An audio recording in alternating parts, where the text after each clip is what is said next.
Ayan, napalitan na natin yung baterya ng ating ginawang na DIY na battery.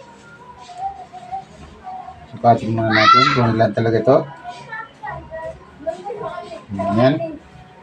Iyan na lang ang karga niya, 8.3. Hindi na yan makakapagpaandar ng motor. Yan, no? 8.3. 8.39. Hindi na pwede magpaandar ng motor. Yan, tagalin muna natin.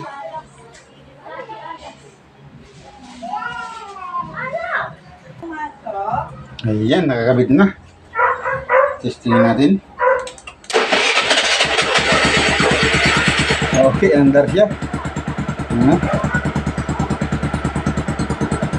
Ang paat.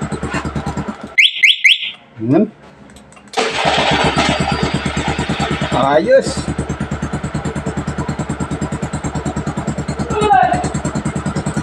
Ayos na ayos. Pas ba? Pas.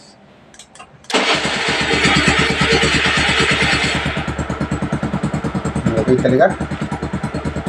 Okay talaga yan.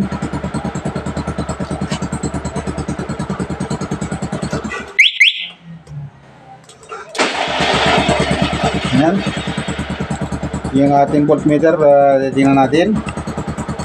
Voltmeter. Yan, no? Minor niya. 13 point. Hindi pala kita.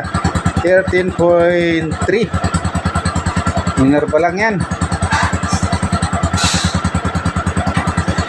Yan. 13.4. Magkakarga pa yan. Yan natin kung tataas pa siya. Pero tataas siya pag nirevolution natin. Ika lang. Ika lang. Naka-preno tayo. Yan.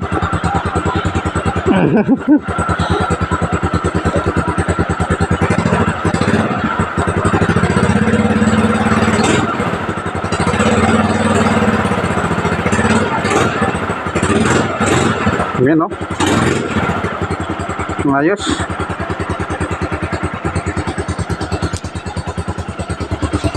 Ayos.